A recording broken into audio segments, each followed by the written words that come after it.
2025 পেরিয়ে 2026। 2025 সাল জুড়ে দেশের বিভিন্ন প্রান্তে অসংখ্য হত্যাকাণ্ড ঘটেছে। মানবাধিকার সংস্থা হিউম্যান রাইটস সাপোর্ট সোসাইটির বার্ষিক প্রতিবেদন অনুযায়ী রাজনৈতিক সহিংসতায় 133 জন এবং মব ও গণপিটুনির ঘটনায় 168 জন নিহত হয়েছেন। তবে কিছু কিছু ঘটনা সাময়িক আলোচনার গণ্ডি পেরিয়ে জাতীয় বিতর্ক, সামাজিক প্রতিক্রিয়া ও জনমনে আতঙ্ক সৃষ্টি করেছে। বাড্ডায় বিএনপি নেতা কামরুল আহসান সাধন হত্যা থেকে শুরু করে সবশেষ ইনকিলাব মঞ্চের মুখপাত্র শরীফ ওসমান হাদি বছরের শুরু থেকে শেষ পর্যন্ত সবচেয়ে বেশি আলোচনায় ছিল। পুরান ঢাকার ব্যবসায়ী লালচাঁদ ওরফে সোহাগকে দিনে দুপুরে কুপিয়ে ও পাথর নিক্ষেপ করে হত্যা, গাজীপুরের সাংবাদিক হত্যা, শীর্ষ সন্ত্রাসী তারিক সাইফ মামুনকে প্রকাশ্যে গুলি, ময়মনসিংহে দীপু চন্দ্র দাসকে পিটিয়ে হত্যা ও মোহাম্মদপুরে গৃহকর্মীর হাতে নির্মমভাবে মা ও মেয়েকে খুন। রাজনীতিবিদ, ব্যবসায়ী থেকে শুরু করে সাংবাদিক, নির্মম হত্যাকাণ্ড থেকে বাদ যায়নি কেউই। তাদের হত্যাকাণ্ডের খবর জনমনে সৃষ্টি করে ভয় ও আতঙ্ক। বিশেষ করে ব্যবসায়ী লালচাঁদ, দীপু চন্দ্র দাস ও শরীফ ওসমান বিন হাদি হত্যাকাণ্ড দেশে বিদেশে তীব্র সমালোচনারও জন্ম দেয়। অপরাধ নিয়ন্ত্রণে আইনশৃঙ্খলা বাহিনীর ভূমিকা নিয়েও ওঠে প্রশ্ন। শুরুতেই বাড্ডার বিএনপি নেতা সাধনকে প্রকাশ্যে হত্যার ঘটনা আপনাদের মনে করিয়ে দিই। 2025 সালের 25 মে রাজধানীর বাড্ডায় বিএনপি নেতা কামরুল আহসান সাধনকে প্রকাশ্যে ফিল্মি স্টাইলে গুলি করে হত্যা করা হয়েছিল। রাত 10:15টার দিকে মধ্য বাড্ডার গুদারাঘাট এলাকায় এই হত্যাকাণ্ড ঘটে। গুলশান থানা বিএনপি যুগ্ম আহ্বায়ক সাধনের ছিল ইন্টারনেট ও ডিশ ব্যবসা। তাকে গুলি করে হত্যার ঘটনাটি দেশ জুড়ে বেশ চাঞ্চল্যের সৃষ্টি করেছিল। আলোচিত এই ঘটনায় নিহতের স্ত্রী দিলরুবা আক্তার পরদিন 26 মে বাদী হয়ে বাড্ডা থানায় একটি হত্যা মামলা দায়ের করেন। ঘটনাস্থলে সিসিটিভি ফুটেজে সরাসরি গুলি করতে দেখা যায় দুইজনকে। ইন্টারনেট ব্যবসা, রাজনৈতিক কোন্দল, প্রভাবশালীদের চাঁদাবাজি, এই তিনটির একটি কারণে হত্যাকাণ্ড ঘটে থাকতে পারে বলে জানিয়েছিল পুলিশ। এবার আসি পুরান ঢাকায় পাথর ছুঁড়ে লালচাঁদ সোহাগ হত্যাকাণ্ডের ঘটনায়।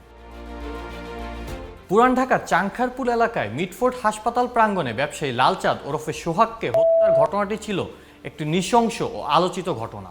2025 সালের 9 জুলাই সোহাগকে প্রকাশ্যে পিটিয়ে হত্যা করা হয়। ঘটনার ভিডিও সামাজিক যোগাযোগ মাধ্যমে ছড়িয়ে পড়লে নগরের নিরাপত্তা নিয়ে জনমনে আতঙ্ক তৈরি হয়। এই ঘটনায় 19 জন আসামির মধ্যে 12 জনকে গ্রেফতার করেছে পুলিশ। হত্যাকাণ্ডের নেপথ্যে ব্যবসায়িক দ্বন্দ্ব রয়েছে বলে জানানো হয়। তবে মামলার এজাহারে থাকা 2 নম্বর আসামি সারোয়ার হোসেন টিটু প্রকাশ্যে ঘুরে বেড়ালেও গ্রেপ্তার না করার অভিযোগ করেছে নিহতের পরিবার। 10 তারিখে দিবাগত রাত্রে 2:30টার সময় যে ও বাইক নিয়ে চলে গেল মিটফোর্ড থেকে ওর অফিস থেকে, এটা কিভাবে নিল? গাজীপুরে সাংবাদিক আসাদুজ্জামান তুহিনকে কুপিয়ে হত্যা।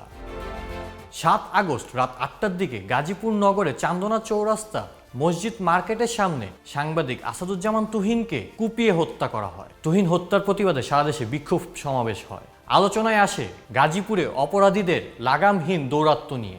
ঘটনাস্থলের পাশে একটি মার্কেটের নিচে একজনকে কোপানোর সিসিটিভি ফুটেজের দৃশ্য ছড়িয়ে পড়ে। গাজীপুর মহানগর পুলিশের তথ্য মতে সেই কোপানোর দৃশ্য ফোনে ধারণের কারণেই খুন হন সাংবাদিক তুহিন। সিসিটিভি ফুটেজে কোপানোর দৃশ্যতে দেখা যায় বাদশা মিয়াকে কোপানো হয় সন্ধ্যা 6:58-র দিকে, আর সাংবাদিক তুহিন খুন হয়েছিলেন রাত 8টার দিকে। তুহিন হত্যা ঘটনায় মিজান ওরফে কেটু মিজান ও তার স্ত্রী পারুল আক্তার গোলাপি সহ 7 জনকে গ্রেপ্তার করা হয়। প্রকাশ্যে গুলি করে শীর্ষ সন্ত্রাসী মামুন হত্যা। রাজধানীর পুরান ঢাকায় ন্যাশনাল মেডিকেল কলেজ এলাকায় 10 নভেম্বর সকালে প্রকাশ্যে গুলিতে নিহত হন তারিক সাইফ মামুন। পুরনো একটি মামলায় আদালতে হাজিরা দিয়ে রাজধানীর আফতাবনগরে বাসায় ফেরার পথে নিহত হন মামুন। পুলিশের শীর্ষ সন্ত্রাসীর তালিকায় ছিলেন নিহত মামুন। ব্যস্ত শহরে গুলির হাত থেকে প্রাণ বাঁচানোর চেষ্টার দৃশ্য সাধারণ মানুষের মধ্যে ব্যাপক আতঙ্কের সৃষ্টি করে এবং আলোচিত হয়ে ওঠে এই হত্যাকাণ্ড। সিসিটিভি ফুটেজে দেখা যায় মামুন সকাল 10:52 গলি থেকে মূল সড়কের দিকে একা হেঁটে যাচ্ছিলেন। এরপর 10:53 তাকে সড়ক থেকে দৌড়ে ফিরতে দেখা যায়। এ সময় আশপাশের পথচারীরা গুলির শব্দে ছোটাছুটি করতে থাকেন। 3 সেকেন্ড পর দেখা যায় 2 ব্যক্তি গুলি ছুটতে ছুটতে আসছেন। তারা মামুনকে লক্ষ্য করে কয়েক রাউন্ড গুলি ছোড়েন। পরে 2 জন অস্ত্র কোমরে গুজে দৌড়ে চলে যান। তখন সড়কে অনেকেই চলাচল করছিলেন। হত্যাকাণ্ডের পরদিনই গোয়েন্দা পুলিশ 5 জনকে গ্রেপ্তার করে। পুলিশ জানায় সন্ত্রাসী রনির নির্দেশে 2 লাখ টাকার চুক্তিতে মামুনকে হত্যার কন্ট্রাক্ট নিয়েছিল 2 শুটার ফারুক ও রবিন। সন্ত্রাসী রনির নির্দেশে ফারুক অটোরিকশা যোগে জসকোট এলাকায় গমন করে। পরিকল্পনা অনুযায়ী প্রথমে সন্ত্রাসী সুমন ও সন্ত্রাসী ফারুককে শুটিংয়ের জন্য রনির নির্দেশ প্রদান করে। এক পর্যায়ে সুমন ও রনির মধ্যে কথা কাটাকাটি হয়। সন্ত্রাসী রনি তখন সন্ত্রাসী সুমনের নিকট থাকা 2টি পিস্তল নিয়ে একটি ফারুককে, অপরটি আসামি রবিনকে হস্তান্তরপূর্বক টার্গেট ভিকটিম মামুনকে হত্যার মিশনে পাঠায়। মোহাম্মদপুরে মা ও মেয়ে। 2025 সালের ডিসেম্বরে দেশে কয়েকটি আলোচিত হত্যাকাণ্ড ঘটে। তার মধ্যে অন্যতম ছিল 8 ডিসেম্বর সকালে মোহাম্মদপুরের শাহজাহান রোডের একটি বাসায় মা ও মেয়েকে নির্মমভাবে ঘটনা। এই জোড়া খুন সারা দেশে আলোচনার জন্ম দিয়েছিল, কারণ বাসার গৃহকর্মী এই হত্যাকাণ্ডের পর থেকে পলাতক ছিলেন। এই ঘটনায় নিহতরা হলেন মা লায়লা আফরোজ এবং তার মেয়ে 15 বছর বয়সী নাফিজা লাওয়াল বিনতে আজিজ। আলোচিত এই হত্যাকাণ্ডে জড়িত ছিল বাসার গৃহকর্মী।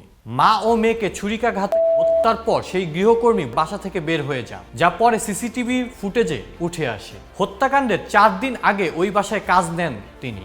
হত্যাকাণ্ডের 48 ঘন্টার মধ্যে ঝালকাঠির নলসিটি থেকে স্বামীসহ গৃহকর্মী আয়েশাকে গ্রেপ্তার করে পুলিশ।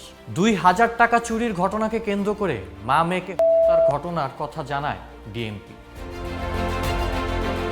2025-এর শেষ দিকে দেশ ও আন্তর্জাতিকভাবে সবচেয়ে বেশি আলোড়ন সৃষ্টি করে শরীফ ওসমান বিন হাদি ও ময়মনসিংহে দীপু চন্দ্র দাস হত্যাকাণ্ড। 2টি আন্তর্জাতিক গণমাধ্যমেও সমালোচনার সৃষ্টি করে।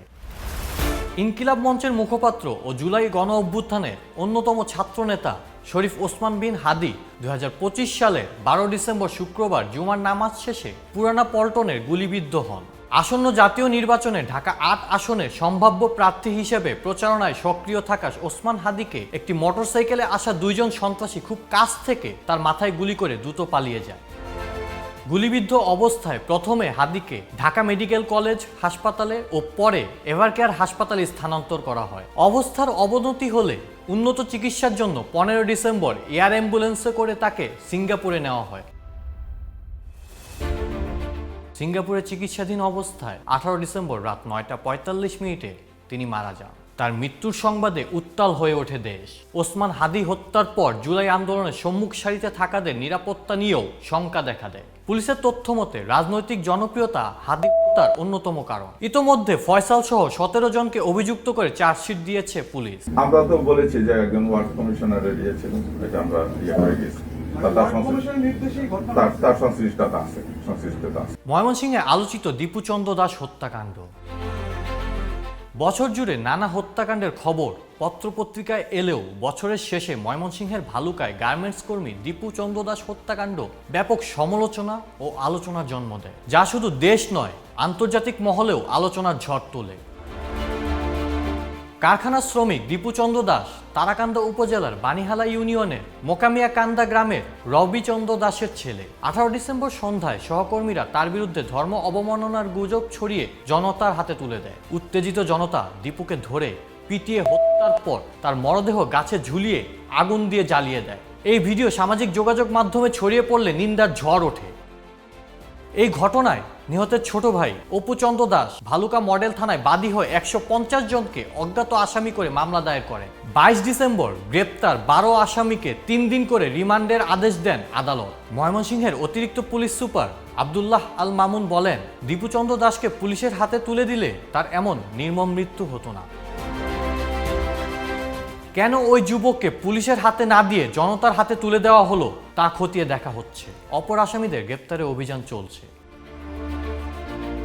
বছর জুড়ে নানা হত্যাকাণ্ডের শিরোনাম আলোচনায় থাকলেও কামরুল আহসান সাধন হত্যা থেকে শুরু করে শরীফ ওসমান বিন হাদি হত্যার খবর আন্তর্জাতিক গণমাধ্যমেও আলোড়ন সৃষ্টি করে। জনমনে নিরাপত্তার শঙ্কা ও অপরাধ নিয়ন্ত্রণে আইনশৃঙ্খলা বাহিনীর ভূমিকা নিয়েও হয় আলোচনা সমালোচনা।